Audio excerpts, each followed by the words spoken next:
कबीर एक खुशमिजाज और चंचल स्वभाव का लड़का जो छोटे कस्बे से बड़े शहर में नौकरी करने आया था।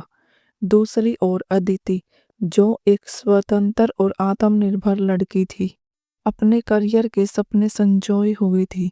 उनकी पहली मुलाकात एक शादी समारोह में हुई। अदिति अपनी सहेली की शादी में मेहंदी लगवा रही थी, जबकि कबीर वहां सिर्फ खाने और मस्ती करने पहुंचा था। कबीर ने गलती से अदिति की मेहंदी खराब कर दी।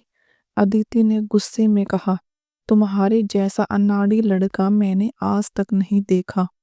कबीर ने मजाक में जवाब दिया, और तुम्हारे जैसा गुस्सेल लड़की भी पहली बार देख रहा हूँ। उनकी बहस मस्ती में बदल गई और यह उनकी कहानी की शुरुआत थी। शादी के बाद अदिति और कबीर की बातचीत सोशल मीडिया पर शुरू हुई। कबीर की हाजिर जवाबी और अदिति की चुलबुली बातों ने उनकी दोस्ती को गहराई दी। कबीर, तुम्हारी प्रोफाइल पिक्चर तो अच्छी है, लेकिन हकीकत में वैसी हो या एडिट किया हुआ है। अदिति, तुम्हें क्या लगता है मैं असली नहीं दिखती? धीरे धीरे उनकी बातचीत का सिलसिला रोजाना चलने लगा। एक दिन कबीर ने अदिति को मिलने के लिए बुलाया। अदिति पहले तो झिझकी, लेकिन कबीर की जिद के आगे हार गई। वे एक रेस्टोरेंट में मिली, लेकिन कबीर ने गलत टेबल बुक कर ली। खाना खाते वक्त कबीर ने अदिति पर गलती से पानी गिरा दिया।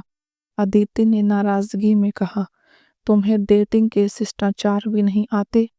इस घटना ने उनके रिश्ते को और गहरा कर दिया, क्योंकि कबीर ने अपने मजाकिया अंदाज में अदिति को हंसा दिया। कबीर और अदिति के बीच अब दोस्ती से ज्यादा गहराई आ चुकी थी। कबीर ने अदिति को एक पार्क में बुलाया, जहां उसने अपने दिल की बात कही। कबीर, अदिति, तुम्हारे बिना जिंदगी की कल्पना भी नहीं कर सकता। क्या तुम मेरी जिंदगी का हिस्सा बनोगी? अदिति, अगर मैं ना कहूँ तो? कबीर, तो मैं कोशिश करूंगा कि तुम हाँ कहो। अदिति, तो ठीक है, हाँ। उनके प्यार में खुशियां थी, लेकिन अब उनके सामने परिवार और समाज की बंदिशें खड़ी होने लगी। अदिति के परिवार ने कहा कि कबीर उनकी हैसियत का नहीं है। कबीर के परिवार ने अदिति को आधुनिक और असभ्य बताया। दोनों के बीच बहस होने लगी, क्योंकि वे अपने परिवार को नाराज नहीं करना चाहते थे। अदिति, हम कैसे सबको समझाएं कि हमारा प्यार सच्चा है? कबीर, प्यार करने वालों को साबित करने की जरूरत नहीं होनी चाहिए। अदिति के परिवार ने उसकी शादी कहीं और तय कर दी। अदिति ने कबीर को बताया, और यह सुनकर कबीर टूट गया। अदिति ने कबीर से कहा कि वह परिवार के खिलाफ नहीं जा सकती। कबीर ने उसे समझाने की कोशिश की, लेकिन अदिति ने उससे दूरियां बना ली। कबीर ने हार नहीं मानी। उसने अदिति के परिवार से बात करने का फैसला किया। उसने अपनी ईमानदारी और सच्चे प्यार का सबूत दिया। कबीर, मैं आपकी बेटी से प्यार करता हूँ और उसे खुश रखूंगा। मुझे एक मौका दीजिए। अदिति के पिता, प्यार से ज्यादा जिंदगी में और भी चीजें होती हैं।